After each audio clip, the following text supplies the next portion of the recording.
buenas tardes, habría que decir, pues ya estamos a las 6 de la tarde, casi en punto, arrancando la quinta jornada de este festival, un festival en una edición sumamente rara, sumamente extraña para todos, pero que en el marco donde estamos, obviamente, nos obliga a hacer esta experiencia virtual que tiene, bueno, algunas desventajas y varias ventajas. Una de ellas es que podemos llegar a lugares mucho más lejanos, por ejemplo, a través de esta transmisión, y también estar en contacto con un montón de gente para actividades, para charlas, para, bueno, tener una idea de lo que está pasando con el cine fantástico en nuestro país, en Latinoamérica y en todo el mundo.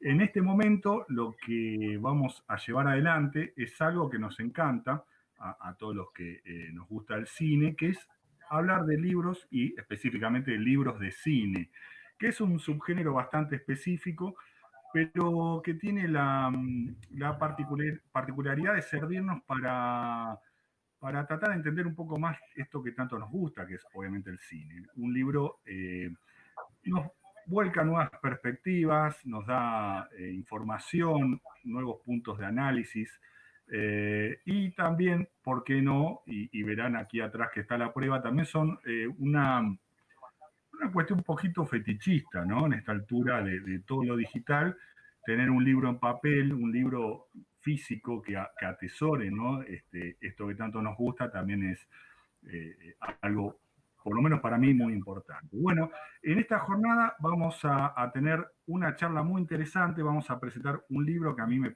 cuando vi que salía, dije, bueno, esto lo tenemos que mostrar en el festival porque lo encuentro profundamente interesante. El libro se llama Profundo Suspiro, es un libro dedicado al cine de Darío Argento. Para esto vamos a tener a tres personas a cargo de esta charla.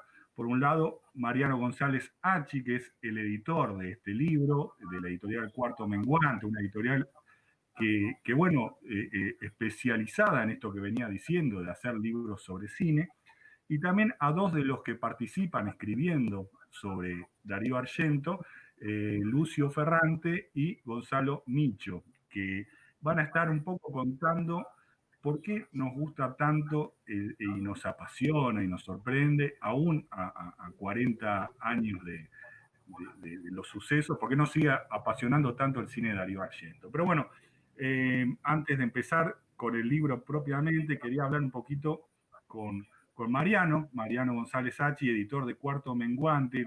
La pregunta que realmente quiero hacerte es, ¿cómo es editar libros de cine en nuestro país? Eh, es decir, con todo lo que significa, ¿no? De costos, de problemas de distribución, de enfrentarse a muchas veces a maquinarias burocráticas muy complejas. Supongo que es más una cuestión de pasión que de otra cosa, pero me gustaría que me cuentes vos cuál es el, el fin, el objetivo y cuáles son tus satisfacciones y también tus penurias con esto de editar libros. ¿Qué tal, Pablo? ¿Cómo estás? Saludo para todos. Mira, editar en Argentina es difícil como hacer cualquier cosa en realidad.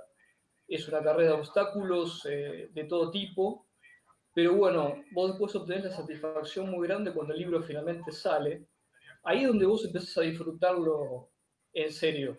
Cuando vos ves que el libro lo tenés en la mano, que el libro que pensaste tanto tiempo y que programaste y que estuviste planificando con los autores, con la diseñadora, con la correctora, con todas las personas que forman parte del proceso editorial, y que cada una de esas áreas lleva su tiempo y es muy complicada y tiene cada una sus problemas determinados.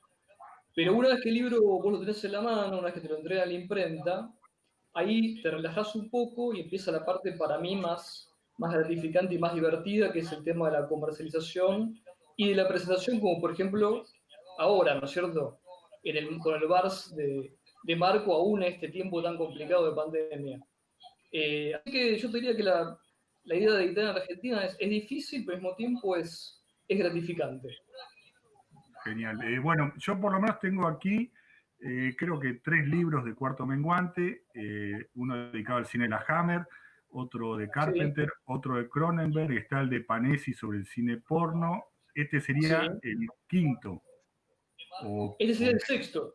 Este es el sexto, del cual me estoy olvidando. Que está subiendo el de David Lynch. El de David Lynch, exacto. Creo que también lo tengo, ¿eh? Sí, sí. Bueno, Bueno, nada, esto fue una digresión porque ahora queremos entrar obviamente de pleno al cine de Darío Argento. Eh, Te dejo entonces, Mariano, conducir esta charla con los dos especialistas en la materia, José Micho y Lucio Ferrante. Más tarde voy a reingresar. Si la gente tiene preguntas, consultas que vayan surgiendo a partir de lo que van escuchando, la escriben acá abajo en el chat de YouTube y más tarde, bueno, volvemos sobre eso para charlar un poquito. dale, excelente. Bueno, gracias, Pablo. Muchas gracias. Muchas gracias. Bueno, hola Lucio, hola José. Arrancamos finalmente con la presentación del libro. La primera vez que los contacté, ¿se acuerdan más o menos cuándo fue? Cuando lo llamé por teléfono y les conté que era su libro de Argento. Yo creo que fue una cosa como de verano del año pasado, ¿fue? ¿Principio del 2019? Puede ser, puede ser. Un poquito Me antes suena, también. sí, me suena como que fue principio del año pasado porque me acuerdo que ya hacía calor, ya eran esos días en los que uno salía a la calle muy tranquilo, con remera y pantalón corto, y ahí de la nada me llegó tu audio contándome que Mati Horta, gran amigo, Sí, te había pasado claramente. contacto, y que habías leído un artículo, creo que yo había escrito sobre Argento en general, creo, y bueno, un poco a partir de ahí se fue generando toda esta movida que terminó acá con este Está libro. bien. Está bien. ¿Vos, José? Y yo llegué por el camarada Ferrante, porque creo que fue él el que te habló de mí. Exactamente, exactamente. Ahí llegamos, Exactamente. entonces. Sí, también me había hablado de vos Marcos Vergara. Pero bueno, no importa. No importa. Arranquemos con el libro directamente. Vamos a mostrarlo porque así le damos un poco de Qué bien. identidad física. Acá está, este es el libro del cual vamos a hablar. Vamos a hacer una especie de recorrido por la obra de Argento. Cada uno de ustedes escribió varios capítulos. También quiero nombrar a dos personas que participaron del libro, que fueron Juan Pablo Martínez y Facundo Baum, que por diferentes motivos no pueden estar hoy, pero que son dos piezas también importantes de profundo suspiro. Y también toda la gente que participa del proceso editorial, que son muchos, nombro a tres nada más. Salomé, Anita y Marisol, bueno, están escuchando, gracias. Pero arranquemos directamente por el principio. José, vos te dedicaste a la trilogía de los animales, o la trilogía zoológica, como suele llamarse, y de alguna manera la base fílmica de Darío Argento, ¿no es cierto? Digamos, una base como muy importante, y de hecho hay muchísimas personas que se engancha con la obra de Argento a partir de esa trilogía en particular.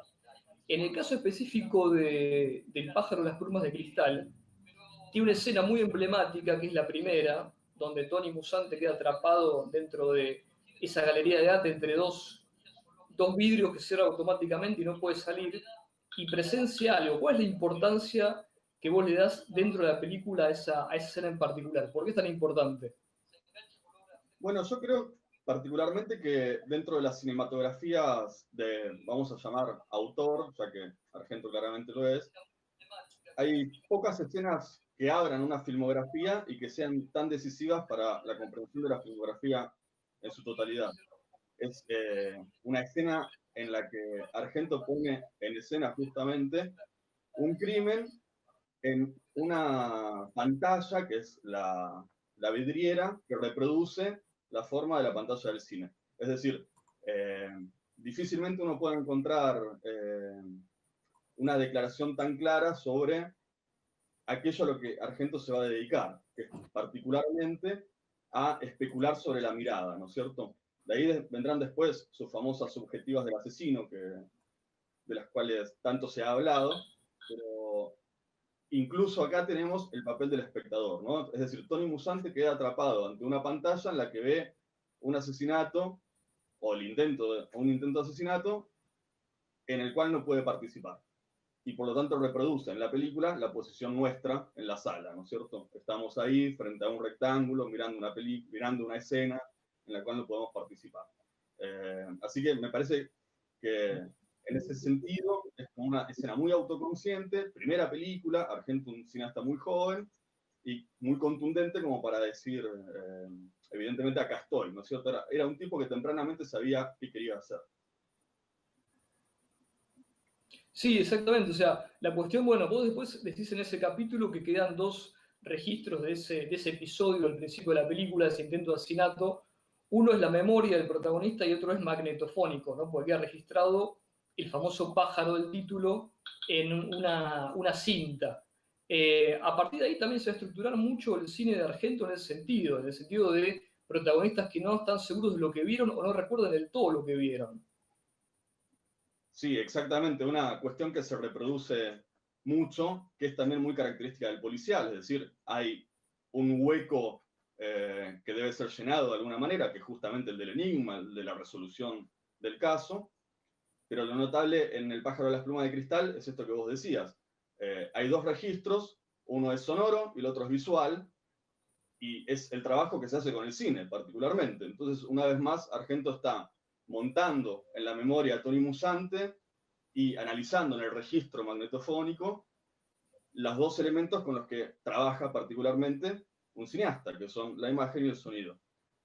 Así que, por supuesto, es una película muy autoconsciente, El pájaro de las plumas de cristal, y es muy notable en eso porque combina, por una parte, una evidente aspiración popular, en el sentido del género y del trabajo con códigos, y por otra parte, lo que va a ser su característica, que es esta conciencia sobre los procedimientos, que lo pone muy en relación con el cine moderno, además, ¿no es cierto? Totalmente, totalmente. Aparte, siempre me gustó a mí cómo opera lo simbólico en esa escena en particular, digamos, por las obras de arte que aparecen en esa galería, las que se pueden ver, y sobre todo el hecho de que de los dos personajes, acá vamos a spoilar un poco, el hecho de los dos personajes, uno está vestido de blanco y otro de negro, y el villano parece ser el de negro, al que no se le Claro. ve la cara, que huye, uno automáticamente es como que también siente que la víctima es la mujer, ¿cierto? Que es de blanco. Sí, es una de las tantas perversiones del cine de Argento, ¿no es cierto? Cineasta perverso por excelencia. Por eso me gusta tanto también, ¿no es cierto? Porque de alguna manera juega con nuestra mirada y nos pone en los lugares en los que uno diría sensatamente no quisiera estar. Pero definitivamente el blanco no es blanco, el negro no es negro, y los juegos del bien y del mal están absolutamente pervertidos. Eso para mí es una de las grandes glorias de Dario Argento, habernos dado la chance de no ser buenos. Sí, para mí también, para mí también. Con respecto a, saltemos ahora a la tercera parte de la trilogía, ¿sí? A Cuatro Moscas. Ahí hay vos en el capítulo que escribís con respecto a esa película, decís una cosa muy interesante que es con respecto a una escena en particular donde una mujer está en una plaza en un día soleado, muy luminoso, con gente alrededor, un clima agradable, y de repente se levanta un viento, todo parece enrarecerse, la gente empieza a desaparecer, y de repente se hace de noche, y de repente ella se encuentra en un pasillo estrecho, ¿no? O sea, es como se pasa de un registro donde el tiempo y el espacio se modifican como por arte de magia. Claramente, y es otra de las cosas que también él aprovecha a menudo, ¿no es cierto? En principio hay un registro que podríamos llamar realista del espacio, es fácil ubicarse, el juego de planos es muy clásico, y progresivamente el enrarecimiento lleva a que estemos ya en una pesadilla, ¿no es cierto? Es decir, en un espacio que no es claro, en un lugar que ya no es el que era antes, y no solamente por el cambio de luz, sino por la aparición de escenarios que definitivamente no podían estar ahí. Y bueno, y Argento hace con el espacio esta especie de talla, ¿no es cierto? Es decir, es como un artesano de una fantasía a partir de elementos que uno podría considerar en principio son reproducciones de lo real. En ese sentido, Argento nunca fue ningún tipo que le rindiera pleitesía a lo realmente existente. Muy por el contrario, lo utilizó siempre en función de la creación de sus climas ominosos, de sus espacios extravagantes y sobre todo a partir de Rojo Profundo, de la que hablará Lucio, del extraordinario trabajo con el color, ¿no es cierto? Sí, justamente, bueno, ahora iba hacia Rojo Profundo. En Rojo Profundo, ese capítulo lo escribió Lucio, así que ahora hablo con vos, Lucio. Dale. Pero vos decís igualmente que ahí pega un salto, ¿no es cierto, Argento? O sea, pega un salto estético que es bastante concreto y bastante significativo. De la trilogía Animal, pasamos por alto la quinta jornada, que después vamos a volver, pero bueno, por ahora la pasamos por alto. En Rojo Profundo se produce ese cambio. Vos, Lucio, ¿cómo lo notás? Para mí se produce un cambio no solo en la cuestión estética que vos muy bien estás nombrando ahora, ya sea desde el trabajo con los colores hasta con lo que hace con todas las obras de arte que él reproduce en la película en diferentes escenas, sino también en la forma en la que narra una historia. Ya Rojo Profundo, de golpe, la narración no va siendo tan, no quiero decir lineal, pero tan tradicional como en otras, sino que poco a poco ya empieza a jugar con una narración un poco más alterada, que para mí eso se lo ve perfectamente en la escena en la que el protagonista empieza a romper toda la casa, de la casa del chico que grita, dice Sargento, la denomina así. Entonces, un poco a partir de ahí me parece que él va como cambiando esto y ya empieza como a meter mucha subtrama también en el Rojo Profundo en particular. Entonces, para mí el cambio no solo se da desde la imagen, sino desde la construcción de la historia en términos generales. Sí, ya que nombraste la pintura y el arte en general, que tiene una preponderancia importante en la obra de Argento, la pintura, la escultura y la arquitectura, diría yo, ¿no? Así en tres bloques. En Rojo Profundo vos nombrás dos obras clásicas, una Nighthawks de Edward Hooper y la otra es la obra de Chirico, Sí, que nada son de teatro. reproducidas. Contame sobre eso, que la película que es muy interesante. No, sí, básicamente es eso. O sea, Argento cuando empieza a armar Rojo Profundo en particular, se obsesiona con diferentes lugares de Italia. Bueno, en las pelis anteriores ya la arquitectura o el espacio cobraba un carácter que no era algo anecdótico. Me pienso en toda la escena del cementerio de la que habla José en el capítulo del gato de las 9 colas, pero también todo el trabajo que hace con el Eur. Creo que eso es una herencia directa de todo el cine de Antonioni en particular, como la arquitectura es un personaje más de la película, no es un espacio en el que se desarrolla la trama o un fondo que está ahí porque es lindo. La arquitectura me parece que construye también la trama. Y eso creo que en Rojo Profundo es donde más explotado está lo que es la arquitectura en general, ¿no? Me parece que el arte, cuando más se lo explota, es en el síndrome de Stendhal, un poco más adelante, en los 90. Pero bueno, en la pintura también, pensemos que el asesino del pájaro de las plumas de cristal tiene todo ese sheite con la pintura del asesinato, y también en Rojo Profundo, cuando el protagonista atraviesa todo el pasillo, es todo de doble pasillo con pinturas que son, bueno, similares a lo que hace Munch, ¿no? Me parece como que la preponderancia pasa por ese tipo de lugares, que lo más interesante que me parece a mí es esto de que no es algo anecdótico, sino que cumple un papel en la trama narrativa. Sí, sí, totalmente, totalmente. Y en realidad sí, atraviesa toda la obra de Argento el tema de la pintura en particular y como decís, creo que explota en el síndrome de Stendhal. No Sí, solamente como patología que tiene la protagonista, sino como la preponderancia que tiene todo lo que tiene el arte alrededor, ¿no? Eh, totalmente. con respecto a la quinta jornada, vamos para atrás ahora, ¿no? Que es Sí. una especie de oveja negra o de, no sé cómo llamarlo, niño monstruoso que la familia guardó en el sótano para que nadie nunca vea. Sí. Vos te encargaste también de esa película.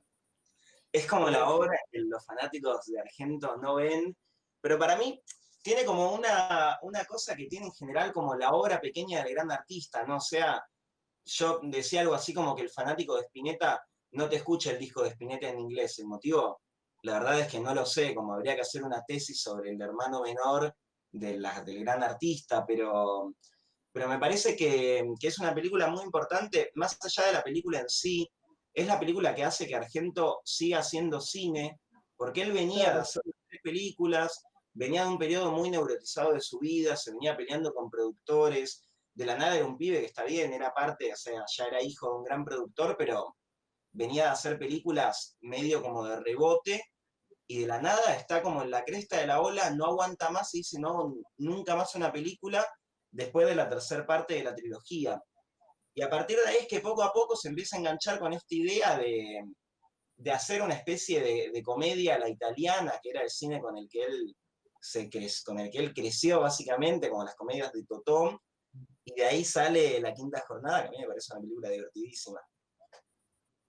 Sí, de hecho, bueno, Argento, a ver, esto es Vox Populi, que tiene un carácter fuerte, digamos, a ver, carácter fuerte, digamos, por decirlo suavemente. Es un tipo que es complicado, tuvo problemas con un montón de actores. Era como que sufría la dirección. Es cierto que tiene una importancia más quizá dentro de lo de Argento como motivador personal para seguir siendo director de la película Quinta Jornada, por el hecho de que la película anterior, Cuatro Moscas, y José lo cuenta bien en su capítulo, él también elaboró en parte su separación de la esposa de ese momento. De hecho, el protagonista es muy parecido a Argento y Missy Farmer, la actriz, es muy parecida a la esposa que tenía en ese momento. Eh, lo cual, bueno, te habla de una especie de recorrido paralelo entre la obra de él y las cosas que le venían pasando, cómo repercutían de una u otra manera en el cine que venía haciendo. Esto es más para José, me parece, para Lucio. Perdón. Me quedé pensando en la cuestión freudiana, ¿no es cierto? Esto de voy a filmar una película para elaborar mi duelo, pero lo notable es que, ya que Lucio habló de Spinetta, hablemos de Bob Dylan, por ejemplo, uno escucha Blood on the Track y dice, bueno, es la elaboración del duelo después de la separación. Argento elabora el duelo antes de la separación, porque es muy conocida la historia de que cuando ven la película juntos con quien era su mujer, la esposa lo mira y le dice, pero vos, Darío, me odias. Porque quien haya visto la película sabrá el personaje femenino cuál es su suerte. Así que sí, digamos, es un juego con su biografía y con una cierta vulgata folletinesca del psicoanálisis, ¿no? Que él aprovechó siempre mucho y con la que yo pienso se reía bastante, porque digamos que la resolución de muchas de sus películas, sobre todo las primeras, ¿no? Donde es, si se quiere, más importante, es casi caricaturesca en ocasiones. Sí, bueno, uno de los vicios del giallo es la explicación psicoanalítica al final, ¿no? Donde hay siempre una figura de autoridad que puede ser un psicólogo o un psiquiatra que dice, bueno, lo que pasó es esto, esto y esto, y todo se explica a través de un trauma, de alguna cosa mínima que le pasó al asesino en la infancia. Que a su vez, bueno, es un derivado de... Perdón. Sí, no, decime. No, decía que reproduce el final de Psicosis y repone permanentemente la influencia hitchcockiana en Argento, que es, junto con la de Mario Bava, posiblemente la más importante en términos cinematográficos, ¿no? Sí, bueno, las referencias a la obra de Hitchcock están en todo el libro. Es una lluvia de referencias y uno las ve claramente en un montón de cosas. Es más, se podría hacer un libro entero relacionando Hitchcock con Argento, que quedará para otro momento, no sé. Pero bueno, de hecho, bueno, sí, creo que esa película en particular tuvo una acción terapéutica curativa, donde pudo sublimar todo lo que le venía pasando a Argento. Después tenemos la película quizá más emblemática y más representativa de la obra, cuando uno piensa en Argento, por supuesto piensa en Suspiria, y ahí, José, vos tuviste la tarea de ocuparte de esa película. Y si seguimos con el tema de la pintura, vos ahí nombraste a Argento como el Mondrian del cine o algo así. Lo relacionaste con ese periodo específico. El Mondrian de los cuchillos. El Mondrian de los cuchillos. Porque para mí, bueno, Suspiria supongo que todos acordaremos con que es una obra maestra descomunal. Y de alguna manera también pone en escena definitivamente la doble tradición argentina de las fuentes populares y las fuentes modernas. Es decir, por un lado, toda esta escenificación del crimen, todo el movimiento permanente del horror. Y por la otra, la experimentación con las formas, el sonido y la imagen. Y el famoso y glorioso asesinato doble del comienzo de Suspiria, con una mujer colgada y la otra atravesada por vidrios, reproduce en los colores y en el diseño la pintura de Mondrian, aquel famoso pintor neoplasticista abstracto, ¿no? pero en un contexto que nadie lo esperaría. Es decir, en ese sentido digo, ¿no? El Mondrian de los cuchillos. Hizo pintura moderna con el crimen. En ese sentido, para mí es un director único. Exactamente. Mira, este es el momento exacto, para mostrar el regalo que viene con el libro, si uno lo compra de forma directa, que es lo que le voy a mostrar a continuación. A ver si se ve.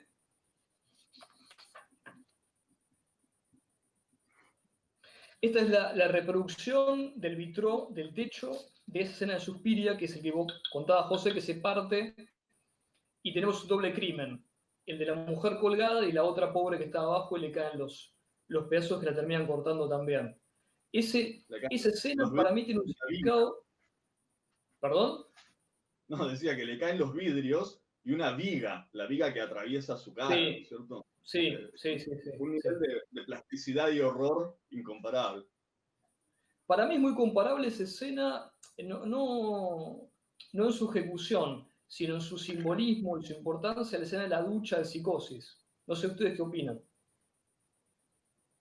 Sí, me parece una linda conexión entre esa escena y la de Psicosis. Porque aparte es una forma ya muy declarada de cómo empezar una película prácticamente.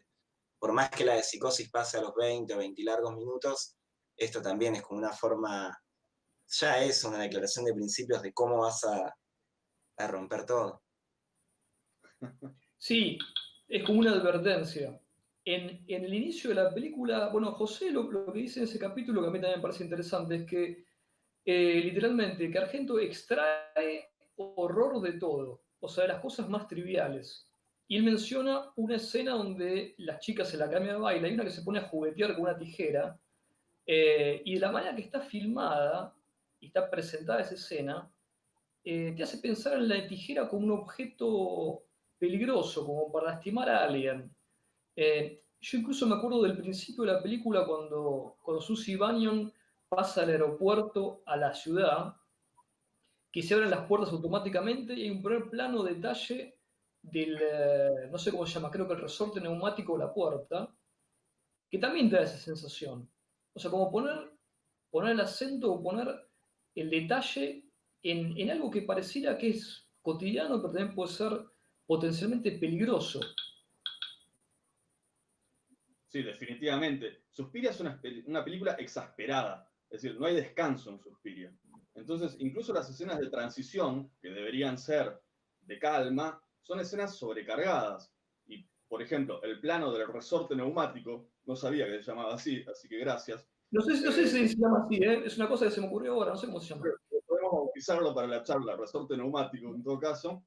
Es increíble porque es un plano de detalle inesperado, y cuando la puerta se abre, el viento lleva la bufanda de Susie alrededor de su cuello, Claro. parece que la ahorcara.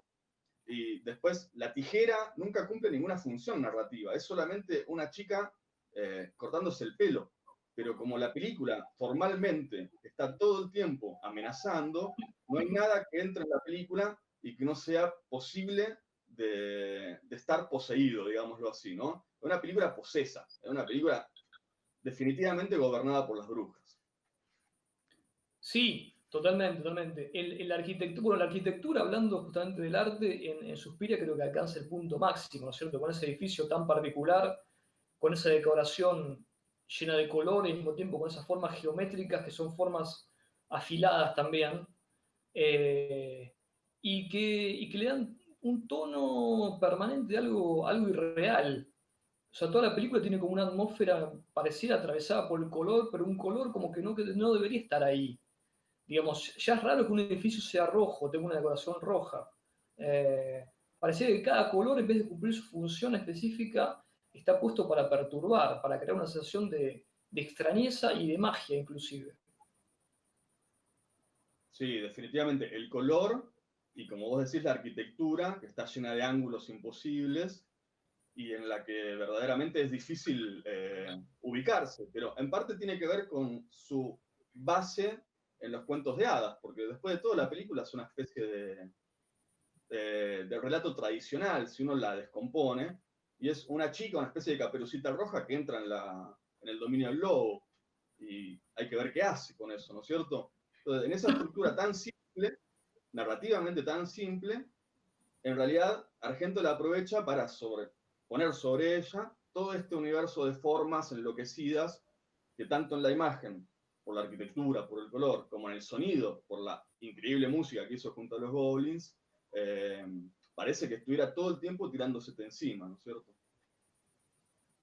Sí, exactamente. Yo me acuerdo que haces la comparación de Blancanieves en Suspiria y de Infierno con la Cenicienta, que es la película que viene a continuación, la segunda Claro, parte de la trilogía de las madres.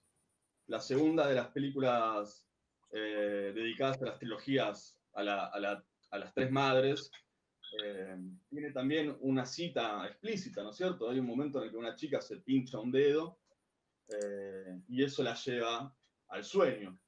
En este caso es un sueño menos generoso que en la historia que conocemos, puede ser el sueño eterno, pero quiero decir, el vínculo de Argento con los relatos tradicionales es también muy característico y es interesante porque le da al mismo tiempo un aura de inocencia que en realidad está completamente pervertida. Bueno, los relatos tradicionales son muy perversos también, ¿no es cierto? Basta pensar en Sí, cualquiera sí, de los no, que contemos. aparte si uno lee los originales, hay un libro que se llama Broken Mirror, Broken Minds, que es un libro sobre Argento que tiene una transcripción de los cuentos originales de hadas y son terriblemente truculentos. Obviamente la versión Sí. que nos llegó a nosotros y sobre todo a través de Disney son versiones más light, más tranqui. Son versiones para Sí. niños realmente, porque las versiones originales no son para niños. No. Bueno, Argento hace justicia, digamos que vuelve a poner los relatos tradicionales en el lugar que les corresponde. Exactamente, exactamente, sin ningún tipo de problema. En la película Inferno hay una escena, la escena también muy cerca del principio, que a mí me encanta y me parece extraordinaria, que es la escena subacuática, ¿no es cierto? ¿Querés contar algo de esa escena, José o Lucio también, si querés participar? Lucio, dale. Sí, a mí Inferno en particular creo que es, si no es mi película favorita de Argento, es de las que más me gustan, porque me parece que ahí explota mucho algo que a mí me interesa en particular en el cine, que es el surrealismo que él va explorando, y por eso, yo, o sea, también más allá de acercarlo solo a Hitchcock, también me gusta pensarlo a Argento como una especie de heredero de cierto cine surrealista, bastante ligado a lo que tiene que ver como con esta idea medio hipnótica del cine, ¿no? Como el cine que capaz hacía Maya Dere, ¿no? Ese tipo de directores que buscaba básicamente sacar al espectador de un lugar común y ponerlo en otro lugar, como que el espectador no sea alguien que nada más mire una película, sino que participa en la película desde otro lado, que bueno, Lynch sería hoy el caso más paradigmático, ¿no?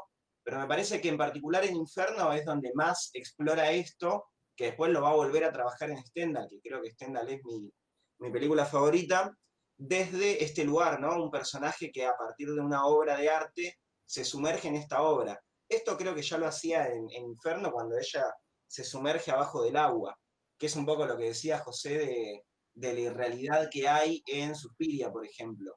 O sea, lo irreal son los colores, es la atmósfera, es el todo de la película, y los mismos personajes y las situaciones que les van pasando, es como todo está rodeado por ese aura. Eso creo que es una de las cosas que a mí más me interesa de Argento como artista en general. Sí, con el respecto del tema de la arquitectura, que también es muy importante dentro de Infierno, a mí me encanta la idea de concebir un espacio arquitectónico como un lugar de maldad, ¿no es cierto? El arquitecto Barelli, que es uno de los nombres que aparecen en Inferno, como alguien que pensó un edificio como una especie de continente para algo esencialmente maligno. Sí, sí, completamente.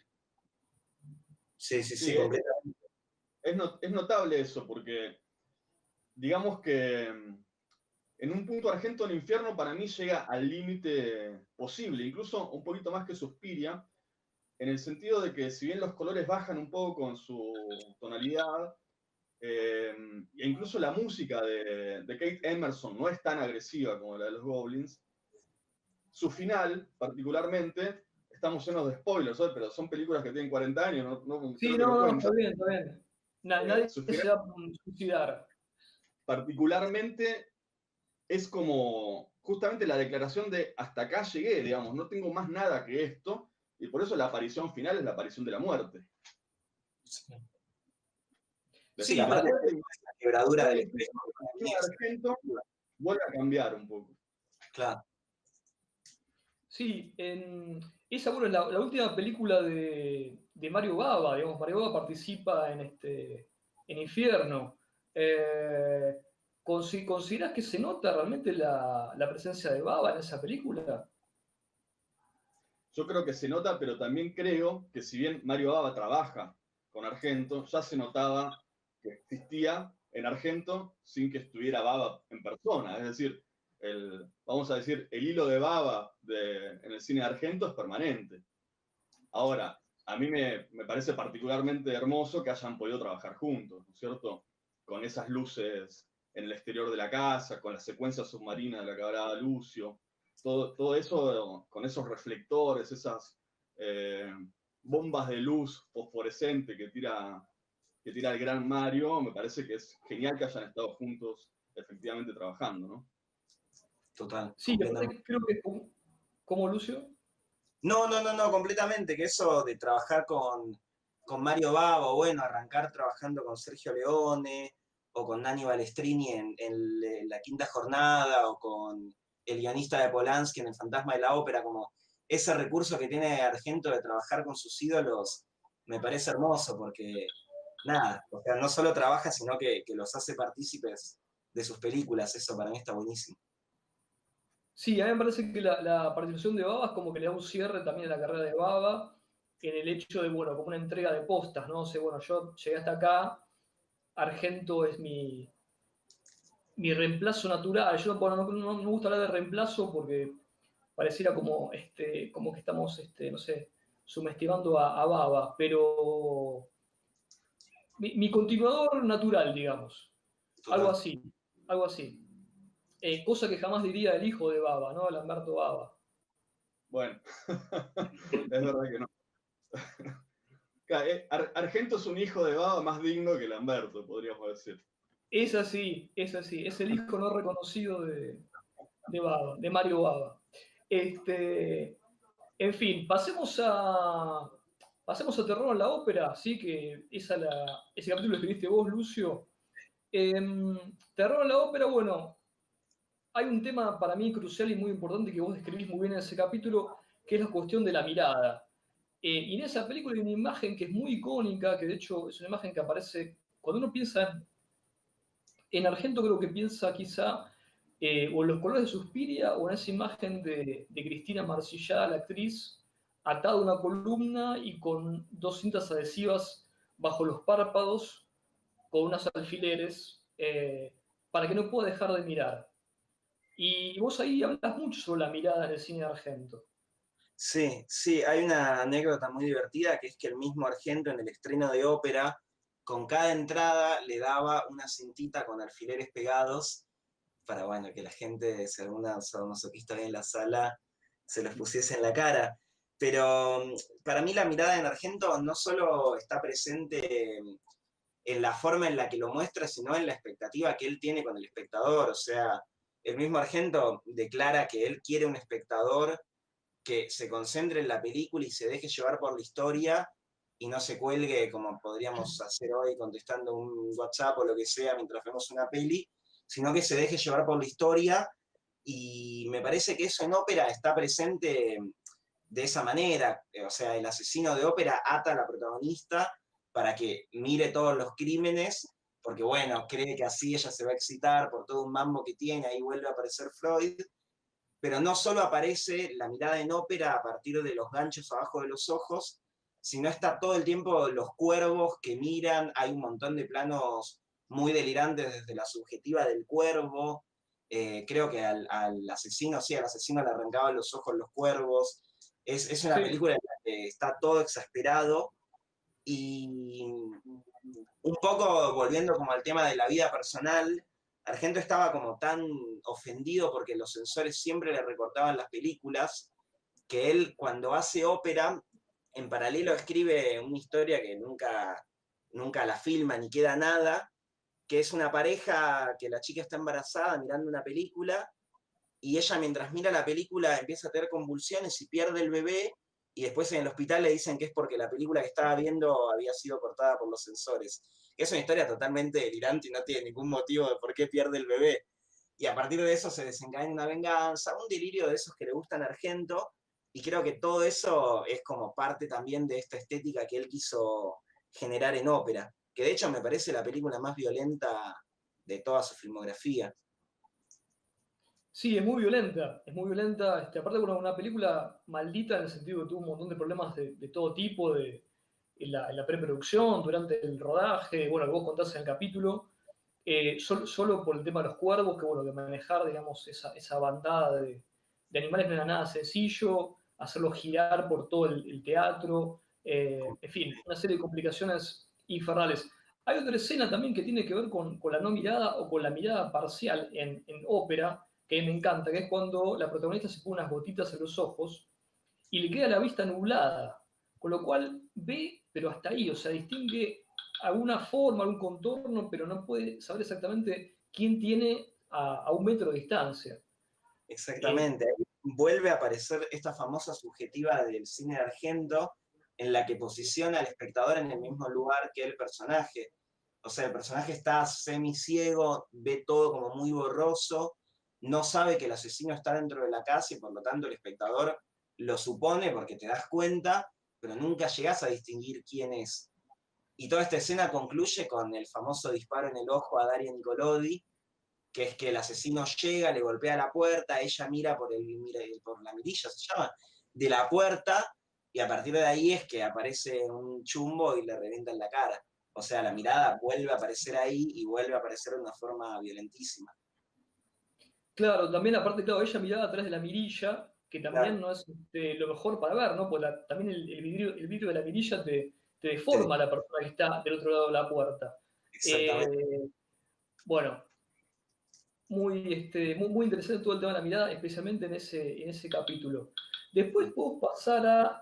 acá tenemos un tema de que volvemos al arte, pero con respecto a la fotografía, que es en la parte de Dos ojos diabólicos que se encargó Argento, que es la adaptación del Gato Negro de Poe, eh, donde él, bueno, agarra un personaje que es muy similar a un fotógrafo famoso, Wiggy, que fotografiaba escenas policíacas, escenas reales, bastante truculentas, y que es quizá el mejor representante de esa clase de fotografía, ¿no es cierto? Eh, contame, José, un poco sobre ese capítulo, sobre esa parte de esa película tan extraña, ¿no? Que es una, una mezcla entre Romero y Argento. Sí, bueno, la película Dos Ojos Diabólicos originalmente incluía a otros directores, por algunos problemas no pudieron participar. Uno de ellos era Carpenter, hubiera Sí, sido de selección. Eh, pero bueno, finalmente quedaron Romero y Argento, y bueno, Romero adaptó El extraño caso del doctor Valdemar, del señor Valdemar, y Argento El gato negro. Lo interesante es que el personaje de Harvey Keitel, que es el protagonista del episodio de Argento, como vos decías, es fotógrafo de episodios violentos y está en proceso de publicar un libro. Y ese libro, que compila sus fotografías violentas, es fácilmente comparable con la filmografía de Argento, que estaría representado entonces en su personaje. Una vez más, ¿no? Estos juegos de entre el afuera y el adentro de la ficción a los que Argento se entregó habitualmente. La película es una especie de colección de citas de Poe y de Hitchcock. Es un poco un festín de referencias en ese sentido. Y tiene un Harvey Keitel un poco pasado de rosca, pero que, bueno, siempre vale la pena mirarlo, ¿no? sí, sí, sí. De hecho, la cantidad de referencias que hay a cuentos de Poe dentro de la película es enorme, ¿no es cierto? Empezando por Berenice, con esa imagen de la mujer con los dientes arrancados, y luego con el cuento de Poe. Eleonora, que era el nombre de la bartender donde acude el personaje de Harvey Keitel. Bueno, hay un montón de referencias a la obra de Poe, más allá del gato negro del título. Para mí no es uno de los mejores trabajos de Argento. Lo que pasa es que, claro, si uno ve la película entera, también se da cuenta que tampoco son los mejores trabajos de Romero, y la diferencia entre el fragmento de Romero y el fragmento de Argento es un abismo, ¿no es cierto? Porque Romero, que bueno, yo por supuesto que lo considero un director muy importante y un referente en muchos sentidos, armó una especie de episodio de telenovela de lo que le tocó hacer, y Argento, bueno, se la jugó un poco más, hizo una cosa un poco más interesante. No sé cómo ustedes cómo lo ven eso. Yo creo que es un episodio de telenovela interesante el de Romero, porque es un episodio de telenovela anti-riganiano. Es decir, es un episodio de telenovela político. Entonces, no le salió del todo bien, yo comparto la evaluación, pero como apuesta creo que es una apuesta interesante también. Convengamos que es Romero uno de los más furiosos críticos de la sociedad de los Estados Unidos, filmando desde un cine marginal. Y bueno, es interesante este intento de captura de lo que sería una especie de Dallas, ¿no? En plenos años 80, contra Reagan, ¿no? De hecho, es incluso muy brutal la película, porque termina con el dinero lleno de sangre, digamos, no tiene ningún prurito. Argento también es un zarpado, y en este caso me parece que también está experimentando mucho con cámaras livianas, hay un intento de subjetiva de gato que salta.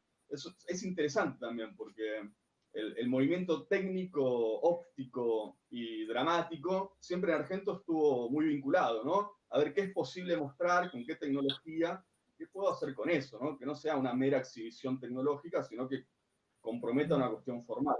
Y eso es interesante verlo también. Sí, digamos que la experimentación fue desde el día 1 en la obra de Argento como una especie de marca registrada.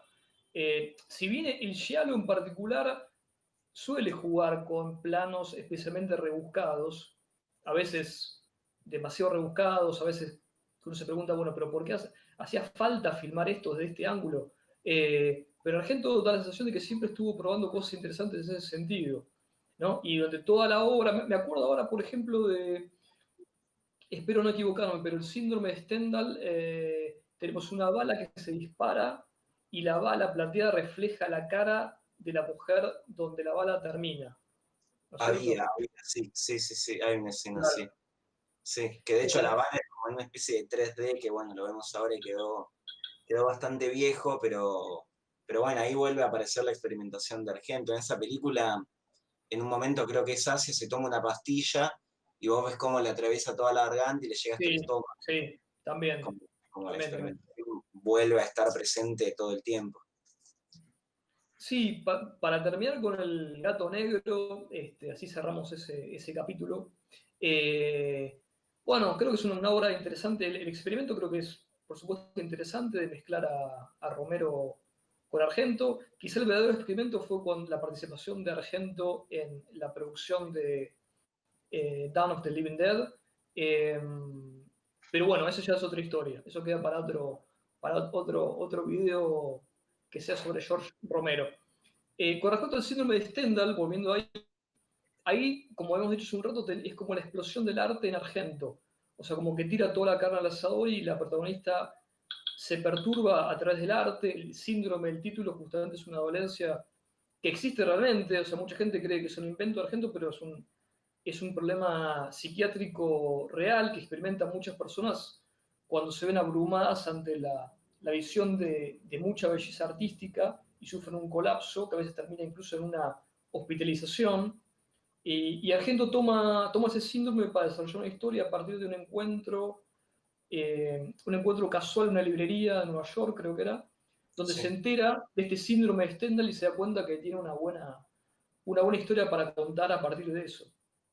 Sí, sí, completamente. Esta es como parte del periodo norteamericano de Argento. Él durante su vida, durante su estadía o durante su periodo en Nueva York, descubre leyendo el diario que se va a publicar el libro de una psiquiatra que precisamente escribe sobre este síndrome, y a partir de ahí él nunca lo había conocido, empieza a leer, se pone en contacto con ella y él mismo se da cuenta de que de chiquito había tenido una historia en la que se sintió totalmente absorbido por una serie de esculturas que tenía enfrente. él se había perdido en Grecia, que estaba con los abuelos de viaje, en medio de un lugar que tenía muchas obras de arte antiguas, y se siente como casi a desmayarse por estar en presencia de todo esto. Entonces él dice como, bueno, yo de chiquito lo experimentaba sin haberle puesto un nombre. Y ese disparador que de vuelta tiene que ver como con un punto de contacto con su vida es lo que hace que se obsesione con este síndrome tan raro, que bueno, lo experimentaba Stendhal, el escritor de Rojo y Negro, ¿no?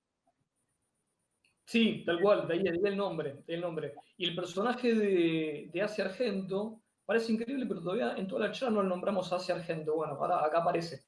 El personaje de Asia Argento tiene 3 momentos específicos en la película que están marcadas sobre todo por el pelo, por los cambios de look del pelo, y que son como, bueno, evoluciones, no sé cómo llamarlo, transformaciones. Es como un cambio psíquico del personaje que se manifiesta en lo físico, ¿no? Es Sí, esta relación medio enferma y extraña que ella empieza a tener con el asesino de la película, que bueno, es este personaje bastante siniestro, y cada vez que el tipo la ataca a ella se va como sumergiendo cada vez y cada vez más en su oscuridad, y eso le provoca cambios en lo físico. Empieza a entrenar boxeo, empieza a cambiar sus conductas, vuelve a la casa de los papás con los que tenía una relación muy complicada. Como es una película que toca bastantes temas que me parece que a Argento le interesan y los explota para mí de una forma magistral. sí, de hecho ella se sumerge en el arte, o sea, es como que, bueno, se sumerge en un cuadro, primero al principio una escena impresionante donde se sumerge en el agua literalmente y ves a un pez gordo que aparece, pero después se sumerge en su propio arte cuando se encierra en la casa de los padres con un montón de pinturas este, y papel para dedicarse a plasmar algo que parecía que tenía necesidad de poner en papel, ¿no es cierto? Sí, sí, sí, sí, completamente. Ella tiene necesidad todo el tiempo por un lado, de dejarse llevar por eso que la atrae, pero sabe que la hunde en una especie de abismo, y después es como si la única forma de salir de un laberinto fuese para arriba, medio que empieza ella misma a pintar cuadros y todo, y bueno, termina totalmente sumergida. Hay una escena que para mí es excelente, que es ella en posición fetal, dando vueltas de un lugar al otro, toda pintada de arriba abajo, como si se quisiese cubrir de la oscuridad que ve en todo lo que le va pasando. Sí, tal cual, tal cual. Aprovecho para decir que si cualquier persona está viendo esto quiere hacer una pregunta, es el momento de hacerlo. Tenemos el chat abierto, cualquier comentario específico, vamos a intentar responderla en la medida de nuestras posibilidades. Después tenemos, bueno, Argento vuelve a un clásico, El fantasma de la ópera, que ya se había filmado muchas veces, y él es también una de las películas de la infancia de Argento, donde él cuenta que quedó muy impresionado por la versión de Alfred Lubin, ¿no es cierto? Sí. En ese momento y que, bueno, todo eso volvió cuando él decidió encarar una nueva remake. Sí, completamente. Él, nada, con el fantasma de la ópera vuelve a uno de sus primeros amores, que es lo mismo que va a hacer con Poe, ¿no? Y también va a hacer con Drácula no hace tantos años. El fantasma de la ópera es la primera película que le rompe la cabeza de alguna manera. Él la va a ver a un cine al aire libre con su abuela en las Dolomitas, que es como todo un lugar montañoso, muy paradisíaco, y se obsesiona tanto con la historia que la va a ver una y otra vez. Y lo que a mí me llama la atención es que Argento cuenta que le da miedo a la vez que le da como atracción eso. Entonces, esa combinación entre miedo y vértigo e interés y todo, creo que es lo que después trata de transformar cuando hace su versión del fantasma de la ópera, que es una cosa totalmente rarísima, y muy, muy extraña y que se va totalmente de la historia canónica del fantasma. Él agarra un elemento que le interesa, como puede ser esta historia de amor entre Christian y el fantasma, y lo lleva para un terreno que a él le interesa contar. Está bien acá. Gonzalo Pérez pregunta, ¿qué les pareció la versión nueva de Suspiria? Yo la odio. A mí me pareció pretenciosa, creo que es esa la palabra. Para José, mí bueno, eso. José la va a saber defenestrar con más altura igual, así que... No, no es que sea un ejercicio que me agrade, pero la verdad que me parece una película que... A mí no me interesa que sea fiel a su original, eso me parecen tonterías. Se hacen películas para traicionar, no para ser fieles. Para eso estará el matrimonio, o el viejo matrimonio. Yo digo, no sé, ustedes me miran con cara rara. Bueno, No, está bien, está bien. Lo que Yo, decía por es ejemplo, que... no quise ni verla. Yo no quise ni verla. Bueno. Pero tiene el problema, no es que se aleje de Argento, eso para mí es lo único que tiene que hacer obligatoriamente, porque no puedes pegarte a una película como Suspiria y pretender reproducirla, sino que lo que hace es traicionar directamente el punto de vista de la ficción. Es decir, es una película que, a mi juicio, desconfía de la capacidad de la ficción que está expresada en Las Brujas. Entonces, es una película que todo el tiempo intenta ser más importante de lo que es. Y toda película que trata de ser más importante de lo que es, termina siendo mucho menos importante de lo que podría haber sido.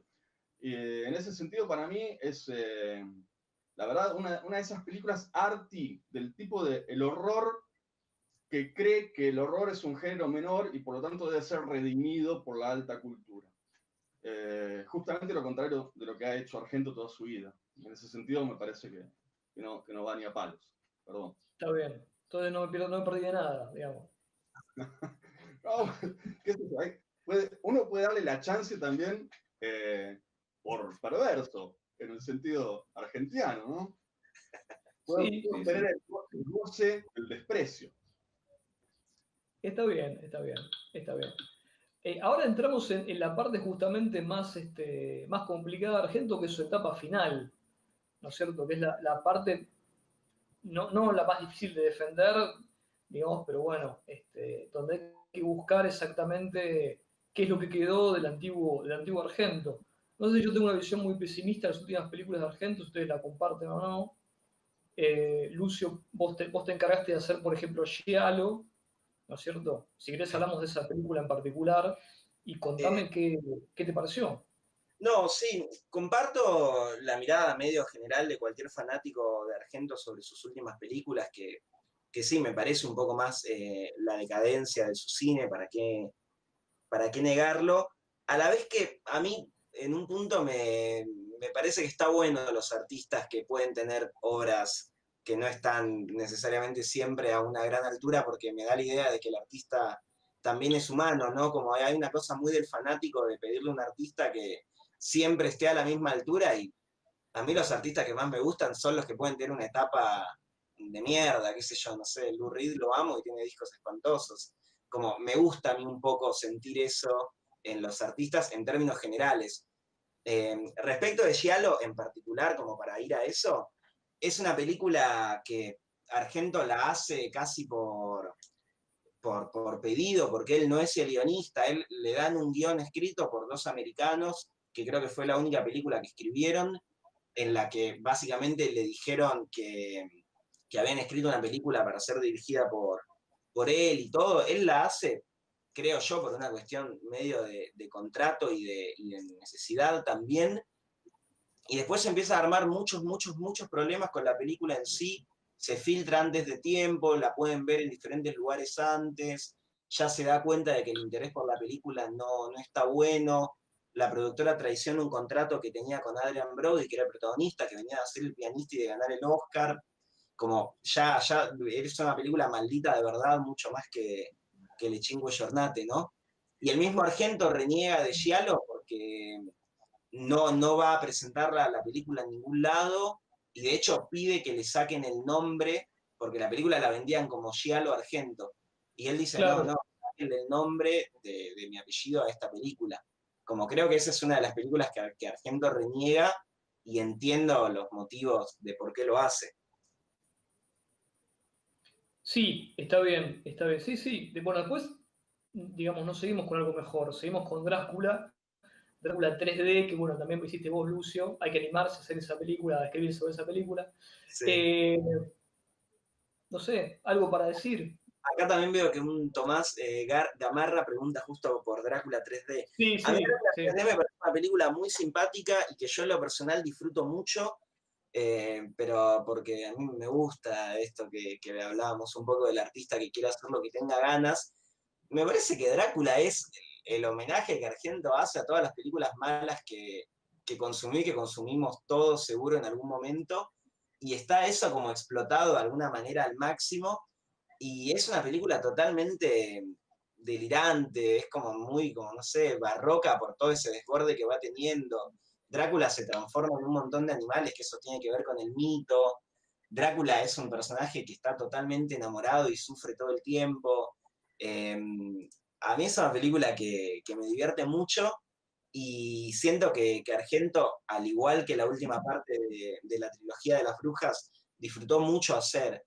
Y eso me parece como que se nota cuando uno ve la película, como hay un disfrute en el hecho de, como siento que estaba divertido haciéndola, eso me parece que está bueno. Siento que era la película que él quiso hacer y la hizo. Como eso me parece algo que está bueno. Está bien, sí, volviendo ya a la terza madre, y ya que la nombraste, que bueno, es la tercera parte de una trilogía que tardó mucho tiempo en cerrarse, que quizá muchos pensaron que iba a quedar inconclusa. Eh, y el resultado final, por supuesto, generó un montón de polémica de todo tipo, ¿no es cierto? O sea, había algo del antiguo Argento ahí todavía que uno era capaz de reconocer, y al mismo tiempo había una cosa como caricaturesca, no sé, esto es una opinión personal mía, pero quería conocer la opinión de ustedes. Ese capítulo lo escribió Juan Pablo Martínez, pero de todas maneras es una película también complicada como para hacer una evaluación, ¿no? Me parece, porque tiene como con tanta expectativa de tantos años que pasaron, tanto tiempo, y finalmente cuando se realiza, bueno, ustedes me dirán cómo la vieron. No sé si querés empezar, José. José, Yo, dale. muy breve, digo, era, faltaba un lugar en un grupo de películas que incluían a Suspiria y a Infierno. Era muy difícil completar ese número con una obra que estuviera a la altura, muy difícil. Yo creo que también era bastante difícil hacer una película que estuviese tan por debajo de sus dos antecesoras. A mí, digamos, personalmente no me gusta nada La Terza Madre, y creo que lo que vos decís, Mariano, de lo caricaturesco, Argento lo asume, porque de hecho la película, hoy estoy con ganas de contar los finales, la película termina con los personajes muriéndose de risa. Es decir, en un momento termina la acción y los personajes se sientan y se cagan de risa, porque me parece que en un punto eso es también lo que Argento quiso hacer. Le banco mucho esa resolución, digamos. De una mala película le banco mucho esa resolución. Está bien, Sí, Lucio. sí, no, rescato eso, todo el tema de lo caricaturesco, a mí eso me parece que está a lo largo de toda la película, inclusive son todo ese tipo de guiños como que al fanático le encantan, que aparezca el monito corriendo, que no sé, que Asia, que aparezca Daria Nicolodi siendo un fantasma que la protege a Asia. Como, yo siento que la película es en términos generales caricaturesca, y desde ese punto de vista, la verdad es que yo la banco y la disfruto. No me parece ni en pedo de las peores de Argento. Creo que está bastante por encima de Giallo y de Drácula, sin lugar a dudas. Y sí es verdad lo que dice José al final, que se terminaron todos riendo. Como ese gesto en particular me parece muy copado. Acá pregunta Ignacio Tevez, hablaron de Tenebre, no, no hablamos de Tenebre, vamos a hablar un poco ahora. Dale. A ver, ¿por dónde arrancamos? Bueno, el plano secuencia de la casa, de la escena que termina con el asesinato con el hachazo a través de la ventana, a mí me parece un prodigio, digamos, dentro de la filmografía de Argento por cómo está encarado, cómo fue llevado a cabo, etcétera, etcétera. Pero cuéntenme ustedes su opinión, cómo lo ven, qué espacio, qué importancia le dan a Tenebre dentro de la filmografía de Argento. ¿Arranco, Lucio? ¿Arranco yo? Arranca, dale, sí, sí, sí. Dale, dale, dale. Bueno, esto que hoy contaba al respecto de las dos películas, si se quiere, más arriesgadas en términos formales, que fueron Suspiria e Infierno, Tenebre es el retorno a un giallo, si se quiere, un poco más ligado a la trilogía animal, ¿no? Es como Hitchcock hablemos de Hitchcock otra vez, decía, en determinado momento hay que volver a lo seguro, run for cover. Bueno, en un punto yo creo que Argento hace eso, pero a mí la película me parece muy notable porque el retorno al giallo es en realidad un retorno ultraviolento. Es decir, por supuesto que los tres originales estaban llenos de violencia, pero acá está como reduplicada la apuesta.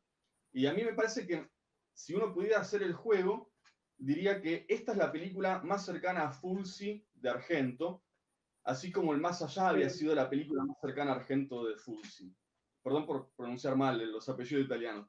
Entonces a mí me interesa mucho esta película particularmente. Me gusta muchísimo la escena que vos mencionás, de la casa, de exterior brutalista, otra vez de arquitectura moderna en Argento, pero si tuviese que elegir una escena preferida de la película, sería toda la larga persecución del Doberman a una chica que queda, porque sí, porque se pelea con el novio, perdida en la noche de Roma, ¿no?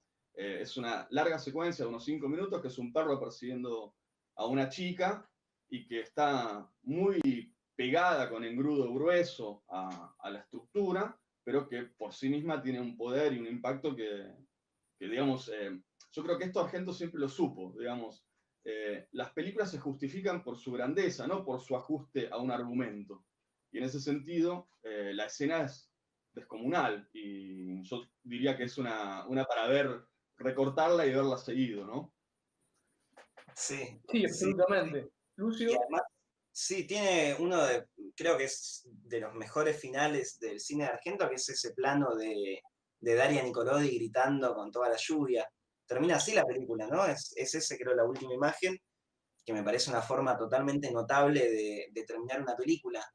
Y algo que es interesante de lo que dice José en relación al argumento y a la escena del Doberman, es que la escena es el tipo que está en la moto, deja a la chica y se va, y él le dice algo así como, me tengo que ir a enlistar al ejército, que es como algo que queda re descolgado de la trama, y algo que Argento quería hacer con Ténebre, no es que lo quería hacer, pero él plantea algo que a mí me parece totalmente notable, que dice, yo armo un mundo que después no se lo explica en la película de forma racional, pero sin embargo es el trasfondo que yo me planteo a la hora de hacer la película, y él decía que Ténebre era una sociedad totalmente fascista, a lo Orwell y muy totalizada, entonces él lo justifica dentro de su delirio de esa manera, así como en Fenómena, por ejemplo, que es otro de sus grandes clásicos, él decía, ¿qué hubiese pasado si los nazis ganaban la guerra? Y él decía, como bueno, si los nazis hubiesen ganado la guerra, es esta academia que son todas señoritas blancas. Una cosa totalmente de eso que me parece extraordinario, pensar un subplano de la trama que nunca se lo justifica en la película en sí. Sí, sí. A mí lo que me gusta de Tenebre es que hay como un exceso de luz todo el tiempo. O sea, paradójicamente se llama Tenebre, pero digamos, todos los asesinatos están cometidos a plena luz del día. El de John Saxon, que es en la mitad de una plaza, con el sol de mediodía arriba. Y bueno, eso me parece también una cosa importante de la película y que se diferencia de las demás de Argento en ese sentido también, en el uso excesivo de la luz. Acá me preguntan, Gonzalo Pérez, ¿pueden repetir si no entendí la réplica al vitró? Viene con la compra del libro. Sí, sí, lo podés comprar, si lo compras de manera directa, ojo, no en librerías, pues es imposible comercializarlo así, pero si lo compras a través de la página de nuestra editorial, te viene con el vitró de regalo. La página es editorialcuartomenguante.com. Bueno, y acá preguntan, y la última, ¿qué expectativas tienen bueno, el de que está filmando Argento ahora, Anteojos Negros? Está todavía en preproducción, tengo entendido. Todavía no hay data definida en concreto. De hecho, los últimos años Argento varias veces se promocionaron como que estaban filmando varias películas que después no prosperaron. Me acuerdo de Sadman, por ejemplo, no sé en qué estado estará.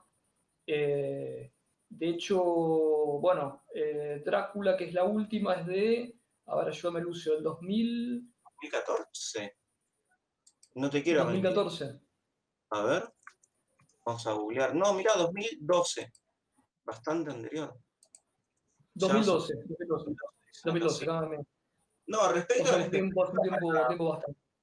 No, respecto de la expectativa para Anteojos Negros, yo en lo personal tengo toda la expectativa. Nada, eso, sí, tengo muchas ganas de que la saque y de que sea una grandísima película. Eso. Son las mejores sí, también. Ojalá que sí.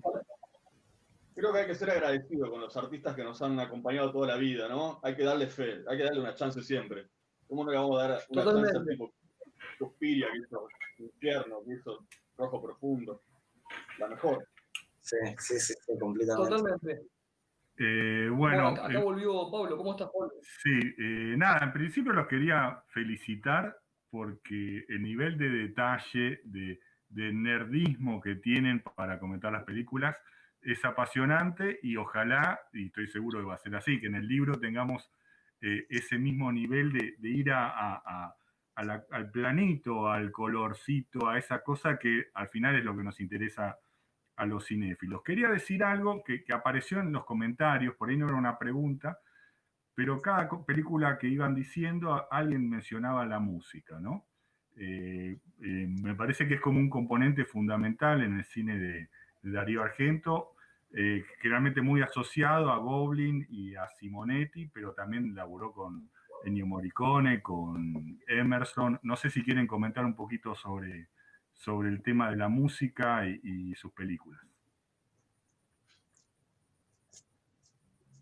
Sí, José, si querés hablar de Simonetti, vos lo mencionás en un... O lo Lucio, el que quiera.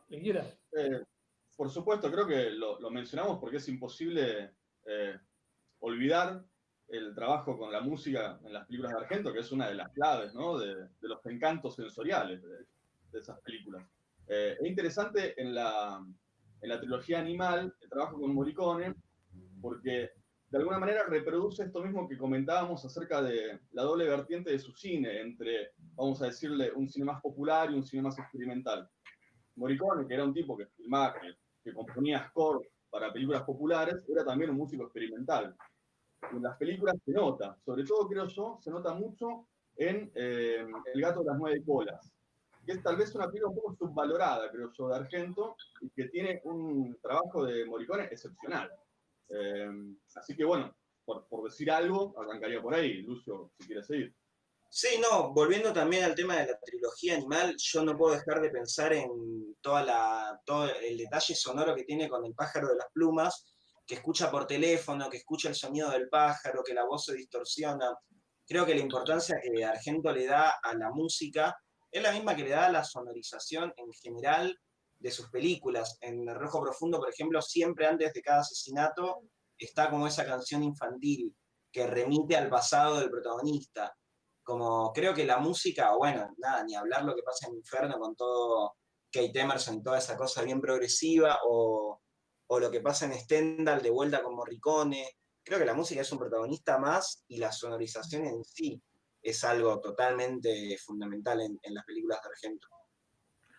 Y una cosa más que podríamos decir es que si bien Argento es un tipo muy rockero, eso lo sabemos, por los Goblins, por Emerson, por su propio look, por el personaje de Cuatro Moscas sobre el Terciopelo Gris, que es baterista, en Infierno, la música de Emerson es tan importante como la música de Verdi, porque aparece la ópera, aparece el va pensiero, que para Italia es como el himno. Es decir, el tipo está trabajando con códigos muy compartidos para su cultura y saca de eso momentos extraordinarios, porque el del va pensiero es muy impresionante y se escucha completo, se escucha toda el área.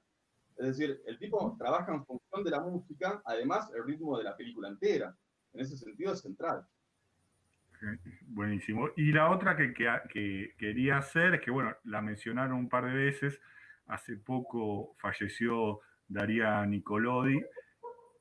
Algunos le asignan un rol fundamental en el cine de Darío Argento. Quería que me comenten si lo consideran así, si era más que la rueda de auxilio, sino algo más, digamos. Pero bueno, hay una discusión sobre eso. Sí, para mí ella es fundamental en su mejor etapa. Creo que ella no solo es la musa, sino es la que está todo el tiempo con él, mano a mano, cuando hacen toda la investigación de brujería para Suspiria y se van de viaje y buscan lugares y se compran grimorios. Ella, de hecho, Daria Nicolodi tiene un pasado, creo que abuelas de ella habían estado en sectas y tal. Me parece que Daria Nicolodi es fundamental en general y bueno, es la madre de Asia que tantas películas buenas también nos dio, ¿no? Y además es una gran actriz, digamos, también. Porque, por ejemplo, en Rojo Profundo, el papel de ella es fenomenal. Sí. Y tiene un gran timing para la comedia, porque, entre otras cosas, Rojo Profundo es una especie de comedia slapstick, ¿no es cierto?, entre los dos personajes, el de David Hemmings y el de Daria Nicolodi. Así que creo que tiene mucha importancia en la obra de Argento. Sí, sí, Bueno. sí. Bueno, si tienen alguna pregunta, es ahora o nunca. Mientras te voy a preguntar, Mariano, ¿cómo es el asunto para comprar el libro en forma directa y tener esta cosa que ya me parece hay varios fetichistas que la están buscando, ¿no? Ahora lo muestro de nuevo. Por favor. Digamos, es para ponerlo, no sé, al lado de la cama. ¿Cómo es la compra directa? Lo puedo poner en una ventana porque... No, vos sabés que me costó hacerlo porque no encontraba el material. Yo quería algo translúcido que fue una reproducción exacta. Y al final lo pude hacer con acetato, que es lo que antiguamente se usaba para hacer las firminas. Claro. Pero me costó mucho encontrar en que lo haga porque es muy problemático el tema de fijar la tinta al acetato. Entonces me lo terminé haciendo un gráfico que conseguí, que después se arrepintió de hacérmelo porque la máquina se trabó un montón de veces, tuvo que gastar un montón de hojas, bueno, en fin. La verdad que salió perdiendo más que ganando, pero finalmente quedó como yo quería. Para comprar el libro con el extra, que es solo por venta directa, esto es lo claro por si alguien va a una librería y no está, que no va a estar, es a través de la página que es editorialcuartomenguante.com, ahí lo compran de manera directa. Y si no, también me llaman por teléfono a mi celular, que es 155 110 31 33, y les digo dónde se puede conseguir. Lo enviamos a todos lados, ¿no es cierto? Buenísimo. Igual acá en los comentarios pusimos la dirección de la editorial. Reitero la felicitación a ustedes que estuvieron ahí escribiendo el libro con mucha pasión y al trabajo de Cuarto Menguante, que la verdad que es excelente en un país con tantas dificultades. Hacer un proyecto así me parece que es francamente hermoso. Así que les agradezco a los tres. Muchísimas gracias por participar. Vi que no hay más preguntas, así que si les parece, no sé si tienen algo más para despedirse, para cerrar esta charla. Bueno, yo finalmente un agradecimiento al Barça, a vos, Pablo, a Mary, a todos los que participan de este festival. La verdad que este año fue especialmente complicado para todos. Así que, bueno, ahí sería un doble agradecimiento porque todo se hizo cuesta arriba. Y también para José y Lucio, que laburé con ellos durante mucho tiempo en el libro. La verdad que el libro no se hace en un día ni dos, sino que tiene muchas idas y vueltas y mucho laburo detrás y mucha investigación. Y bueno, la verdad que el trabajo con ellos dos fue muy, pero muy bueno. Fue un placer trabajar con ambos. Aprovecho para decírselos ahora.